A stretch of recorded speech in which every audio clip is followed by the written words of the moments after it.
Imagine a brand new $30,000 electric truck. It's rolling off this totally cutting-edge assembly line, just packed with the latest technology. Right, the kind of thing that makes headlines. Exactly. But now, I want you to imagine that exact same truck sitting in a literal dirt lot behind a chain-link fence, like 3 miles away from the dealership showroom. Yeah, which is it's a crazy visual. It is. And it's sitting there simply because the retailer has completely run out of concrete to park it on. So, welcome to Auto News Talk. It's an incredibly stark contrast, isn't it? But that exact scenario is playing out all over the country right now. It really is. Yeah. And that brings us to the core of what we're unpacking here on Auto News Talk. The automotive industry is currently caught in a massive squeeze. Oh, absolutely. We're seeing this profound disconnect between the multi-billion-dollar bets that manufacturers are making at the corporate level and the very gritty, on-the-ground reality of the local dealerships. Yeah, the people who actually have to deal with the metal. Right. The people trying to park, sell, and service these vehicles are living in a completely different world than the executives designing them. Which is why success in auto retail right now, it isn't just about what shiny new product you have on the showroom floor. It's about operational grit. Operational grit. Yeah, I like that. Yeah, I mean, it is about how efficiently you can build that product, how cleverly you can store it when it comes off the transport truck, and ultimately, how well you can fix it when it breaks. That is the perfect map for our journey on this segment. We're going to walk you through the terrain of the modern auto industry. Starting right on the factory floor. Exactly. Where the very mechanics of electric vehicle manufacturing are being just radically rethought. Then we'll travel down to your local dealership lot. Right, where literal physical space has become this massive operational crisis. And finally, we'll end up back in the service lane. Which has essentially become the ultimate financial lifeline for the entire franchise system. So let's start with that factory floor. Because automakers are aggressively changing how they build cars to survive slowing consumer demand for EVs. Yeah, and at the same time, they're kind of backtracking on some major design choices that severely alienated their buyers. Right. And to really understand the scale of this pivot, let's look at the production side first. According to a report detailing Ford's upcoming lineup, they're preparing to launch a brand new midsize electric pickup. Called the Fathom. Yes, the Fathom. And the Fathom represents a massive strategic swing for Ford. The report notes they're building this truck on a brand new universal electric vehicle platform. Universal platform, okay. Yeah, the entire goal of this specific architecture is to compete directly with Tesla, with Chinese EV manufacturers, and, traditional gas vehicles all at once. But the platform isn't even the most shocking part. It's the price tag. The report points out the starting price for the Fathom is exactly $29,945. Which is wild. It is. And that includes destination and delivery fees. A sub-$30,000 electric pickup is practically unheard of right now. Well, it's a strategic necessity at this point. Federal consumer incentives for electric vehicle purchases are gone. Right. That safety net is just not there. Exactly. Without that government cushion softening the blow for the buyer, automakers are realizing they have to slash the sticker price directly if they want to spur slowing demand. But, you can't just artificially lower the price without bleeding cash. You really can't. So, to pull off a price like that, the source outlines that Ford is implementing what they call an assembly tree manufacturing process at their Louisville plant. Okay, let's unpack that. Because when I hear assembly line, I picture, the classic Henry Ford model. Right, a long, straight conveyor belt. Yeah, where a chassis moves from point A to point B and parts get bolted on one by one. How is an assembly tree any different? That's exactly the right comparison to make. A traditional linear line is highly inefficient when it comes to floor space and bottlenecking. Because if one thing breaks down, the whole line stops. Exactly. An assembly tree works more like, branches feeding into a trunk. Oh, interesting. Yeah, you have these separate, highly automated zones building large subassemblies. So, say, the entire front axle and motor unit. So they build that completely independently. Right. Then those massive completed branches converge onto the main line, or the trunk, at the very end. Wow. So I'm guessing that shrinks the footprint of the factory? Dramatically. Yeah. It speeds up throughput, too. And Ford is betting this specific rethinking of the production line will help their model electric unit finally reach break-even in the future. I get the mechanics of it, but as impressive as that sub $30,000 price is, I really have to point out that the source leaves us entirely in the dark on the fine print. Oh, completely. Yeah, we have absolutely no idea what the range is, what the battery size looks like, or, and this is the big one, if that ultra-low sticker price only applies to a highly limited stripped-down base version. The kind no dealership actually wants to stock anyway. That's a classic automotive playbook, right? You announce the headline-grabbing base price, but you only manufacture the trim levels that consumers are forced to option up by 10 grand. Spot on. I will believe the $30,000 truck exists when I can actually buy one.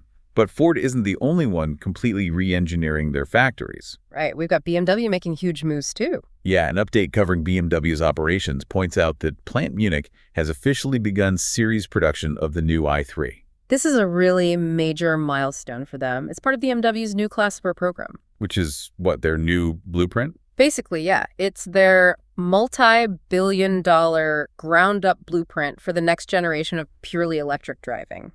And this launch follows a massive 4-year rebuild of that specific Munich facility. Which is a historic plant. The update notes they have built over 9 million combustion 3 Series vehicles there over the decades. 9 million. Right. It's wild to think about a facility with that much internal combustion history, literally generations of grease and exhaust, just flipping the switch to become entirely electric only. It's a total cultural and mechanical reset for the company. But what's really catching the industry's attention is a very specific claim highlighted in the report. Let's hear it. BMW says this new production process cuts manufacturing costs at the plant by an additional 10%. All right, hold on. I'm going to push back on that. I figured you might. A 10% cut in auto manufacturing costs across an entire factory is incredibly massive. That almost sounds suspiciously huge. It does sound like a lot. Did they actually show their math on how they achieved that? Or is it just a great corporate PR line? That's a brilliant question, and it highlights a major limitation in the source itself. The reporting is really incomplete because BMW does not provide any detailed information on exactly how that 10% cost reduction is calculated. So we have no idea. None. Is it a reduction in labor hours? Is it cheaper raw materials? Is it purely energy efficiency from the new machines? Yeah. The math is entirely hidden behind the headline. So we have Ford and BMW pushing incredibly hard, retooling massive factories to force these EV costs down and capture market share. But another source we're tracking, an auto retail daily briefing, shows a totally contradictory approach from other automakers. Well, yeah, Lucid is a perfect example here. Exactly. According to the briefing, Lucid is intentionally delaying their lower-priced EVs. They're pulling back to save $1.4 billion in cash. It creates a fascinating strategic split in the industry. I mean, do you flood the market with cheaper, lower-margin EVs like Ford to build a customer base? Or do you preserve capital and weather the storm like Lucid? Exactly. And while the executives are battling over their electric strategy, that same daily briefing notes that automakers are waving the white flag on a completely different front. The interior of the car. Yes. And honestly, it's about time. You're referring to the great touchscreen rebellion. I absolutely am. Automakers are finally admitting they completely messed up car interiors.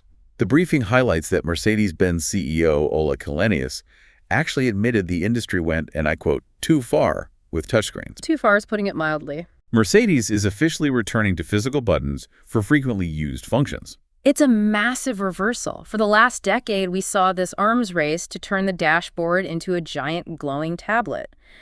And consumers absolutely hated it. Because it completely ignores how human beings actually drive.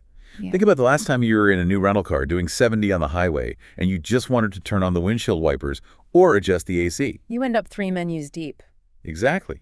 3 menus deep on a touchscreen, taking your eyes off the road. It's like a tech company trying to redesign a classic ceramic coffee mug. Oh, that's a great way to look at it. They had a Bluetooth sensor, they had a heating app, an interactive display, and you're just standing there saying, I just want a handle. Please just give me a handle. People want tactile feedback. They want a volume knob they can grab purely by muscle memory. Right. That muscle memory aspect is exactly why the pushback has been so severe. Sometimes, innovation for the sake of innovation actually degrades the user experience. And the briefing mentions General Motors is facing similar pushback on a software level, too. But with CarPlay. Yeah, GM is actively reconsidering its planned phase-out of Apple CarPlay and Android Auto. Why? because buyers are harshly criticizing GM's push to force them into a proprietary infotainment system. If it isn't broken, don't fix it. Exactly. But this return to practicality inside the car really brings us to the very practical realities outside the car. Because once these vehicles actually leave the factory, whether they have tactile buttons or glowing touchscreens, they have to go somewhere. And that leads us to the second chapter of our journey, the real estate crunch. Yeah, the physical space crisis. Right. As manufacturers finally sort out their production lines and start pushing volume, a record number of vehicles are hitting dealership lots. We are looking at a literal crisis of square footage.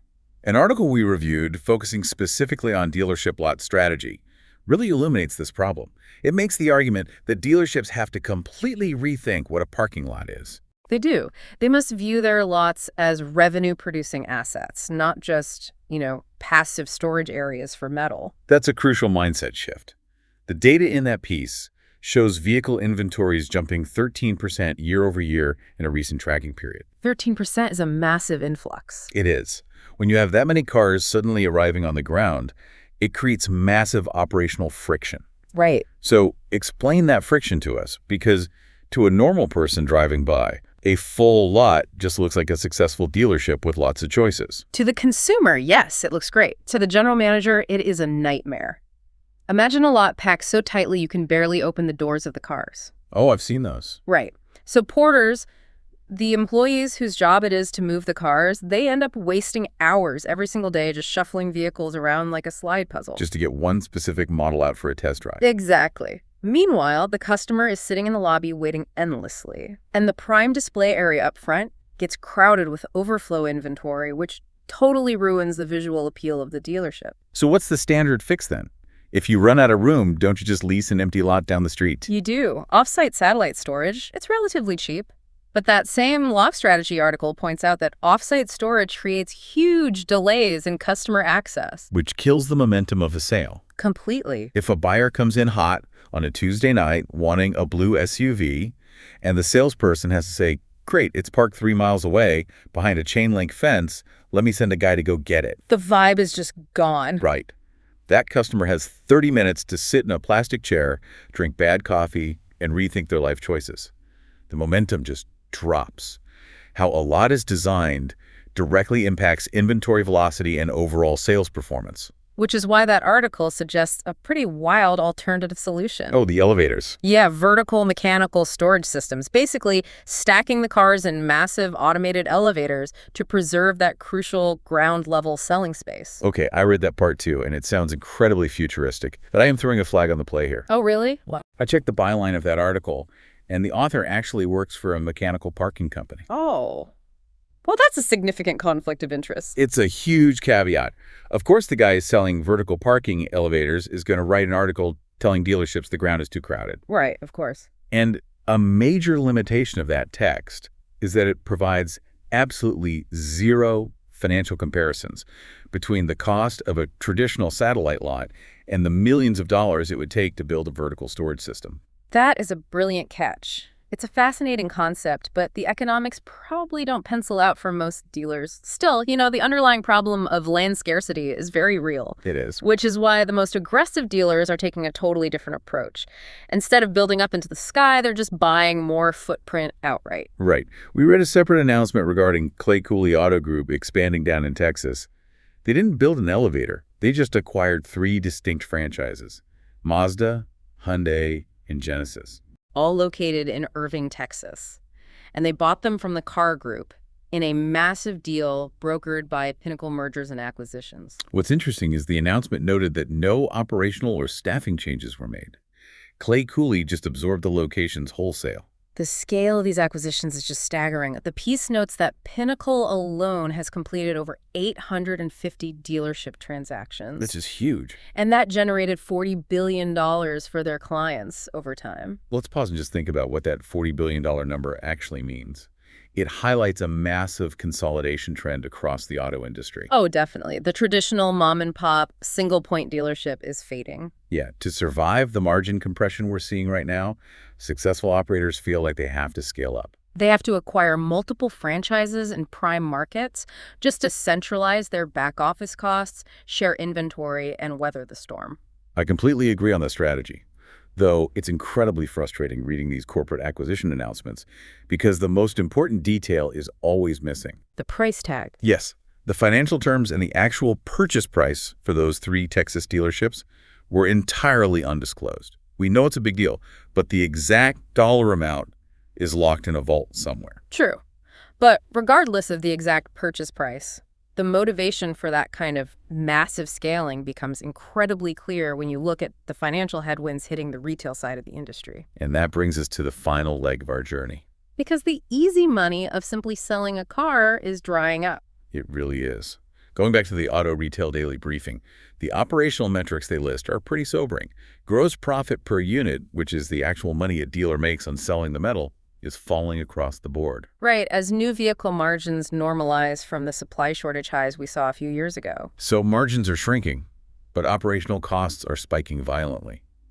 The briefing details how transport costs are severely squeezing dealers. Getting the cars from the factory to the lot is vastly more expensive now. Mostly because fuel influences 20% of carrier costs. Exactly. And if the cost of fuel wasn't enough, you have organized crime to deal with. Right, the theft issue. Cargo theft is rising fast.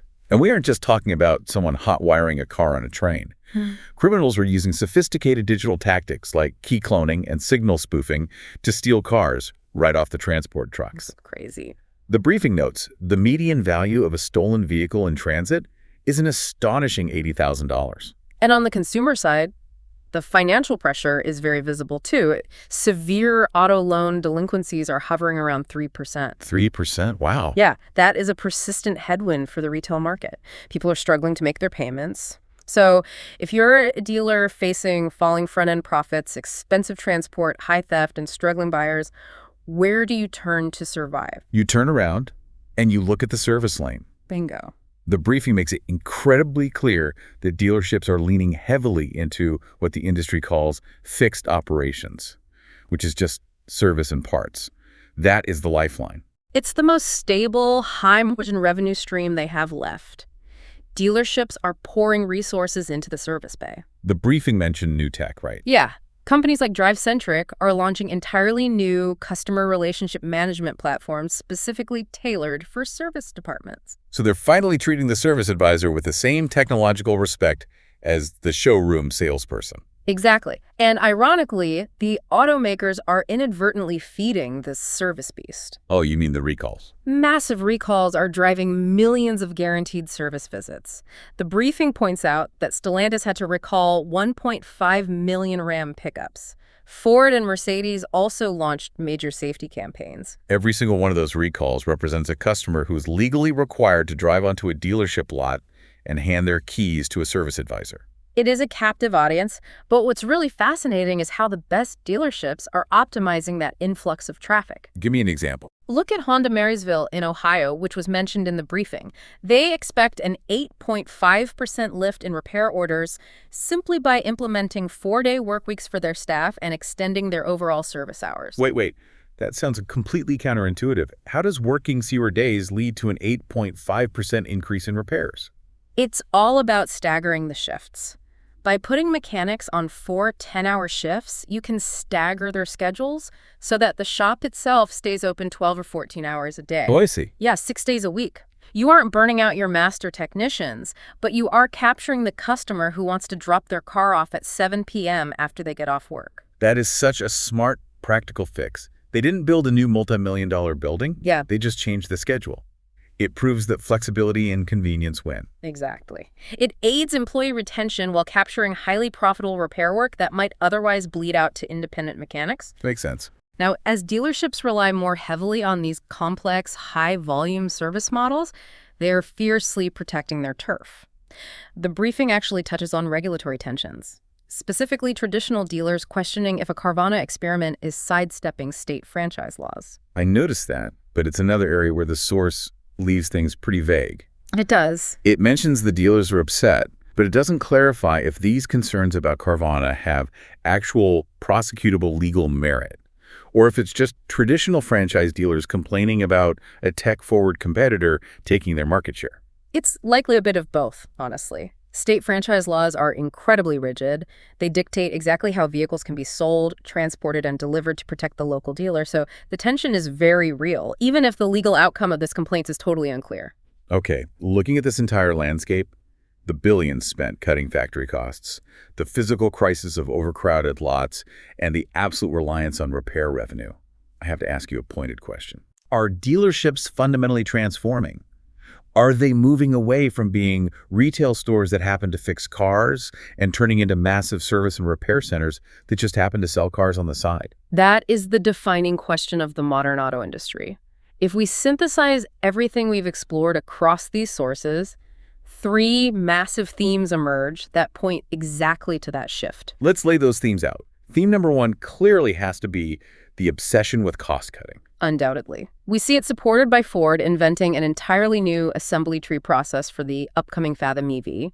We see it in BMW's aggressive push for a 10% cost reduction at Plant Munich. Right. And we see it from the opposite angle with Lucid's decision to preserve $1.4 billion by simply delaying product. Every major player is aggressively trimming the fat. And theme number two is the return to practicality. Yes, the stark realization that flashy tech isn't everything. Mercedes bringing back tactile physical buttons because drivers demanded them is proof from the briefing. Yeah, no more digging through menus. Right. But you also see it in the push for functional, high-velocity dealership lot designs in the strategy article. It's about what actually works in the real world, not just on a design board. And the third theme is service and scale as a mechanism for survival. You have Honda Marysville optimizing their service schedules for an 8.5% boost in repair orders. And Clay Cooley aggressively acquiring multiple franchises in Texas to achieve economy of scale. Exactly. But alongside those three themes, these sources highlight two major unresolved tensions. The contradictions. Yeah. The first is what we can call the EV strategy split. You have a distinct contradiction in how automakers view the market. Ford is charging ahead, trying to capture the everyday buyer with a sub-$30,000 truck. Meanwhile, a company like Lucid is looking at the exact same market conditions and intentionally pulling back from lower-priced EVs to protect their cash reserves. It's a high-stakes fork in the road, and the second tension is the real estate dilemma. Dealerships are caught in a brutal trap here. They desperately need more inventory on the ground to give customers options and boost sales. But that exact same inventory creates hidden operational friction, off-site storage delays, and overcrowded lots that eat right into their margins. So if you're listening to this, what's the ultimate practical takeaway?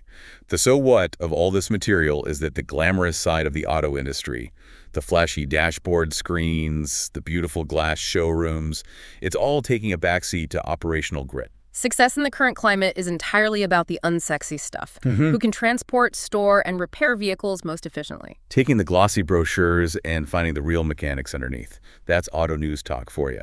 But before we wrap, I want to leave you with one final provocative thought to chew on. Let's hear it. We talked about Ford pricing the new Fathom EV under $30,000 to spur demand. If automakers actually succeed in flooding the market with highly affordable EVs in the future, vehicles that theoretically have fewer moving parts, no oil changes, and require much less traditional maintenance than a gas engine, how will these giant dealerships survive if their main profit engine, the service lane, gets disrupted? That is a phenomenal question. It is the looming storm on the horizon for the entire franchise model. It's something to think about. Next time you drive past your local dealership, don't just look at the shiny cars lined up out front. Pay closer attention to how tightly they're packed on the lot, and look at the size of the service bays around back. It'll tell you everything you need to know. Because right now, that is where the real story of the auto industry is being written. Thanks for joining us on Auto News Talk.